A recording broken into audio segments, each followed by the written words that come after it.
House Majority Leader Rolando Andaya is now asking the Supreme Court to force Budget Secretary Diokno to implement the fourth tranche of a programmed government salary hike. Diokno is standing firm, saying the increase cannot be implemented on a reenacted budget. Patricia Mangune has the story.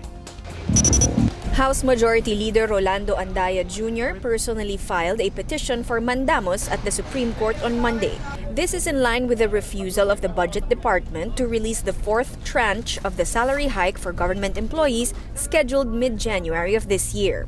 The petition for mandamus asks the High Court to compel the DBM to implement the salary hike as scheduled. Dumudulog kami ngayon sa Korte Suprema para ipaglaban ng mahigit 1 milyon na mga kawani ng gobyerno na matanggap ang kanilang legal na karapatan sa dagdag na sweldo na pinipigilan lang dahil sa kapritsyo lang.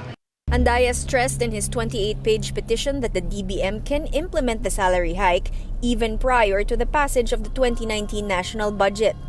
Andaya said funds can be sourced from the Miscellaneous Personal Benefits Fund worth $100 billion or from government savings brought about by the reenacted budget. The government is now operating on a reenacted budget after Congress failed to pass the 2019 budget last year. Andaya thinks Diokno is rushing Congress so it will no longer scrutinize alleged multi-billion insertions in the 2019 budget proposal. Diokno meanwhile said he's willing to answer the petition filed by Andaya, but he insisted anew that the salary hike will only be released once the 2019 budget is passed. Apparently there is a difference between his interpretation, mentioned earlier, that there's a miscellaneous personal benefits fund which we can use, and our interpretation that it is not provided for in the 2018 budget. Okay? So you need a separate appropriation as provided for in Section 15 of the Executive Order 201. So given that, then it's good that there's a mandamus case before the Supreme Court. So once and for all, we can resolve this issue.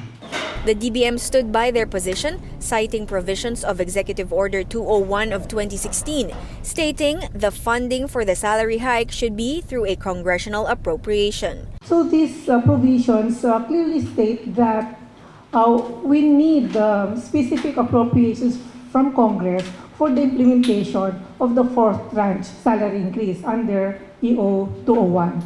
But for Palace spokesman Salvador Panelo, it is clear that Congress is the one holding the budget hostage and not the executive branch. But that's precisely why we were urging graciously the House of Reps to finish, as well as the Senate, to approve the budget para makapasok na agad on the second quarter. The one holding hostage would be Congress, not Executive Department. For News 5, Patricia Mangune. We are One News.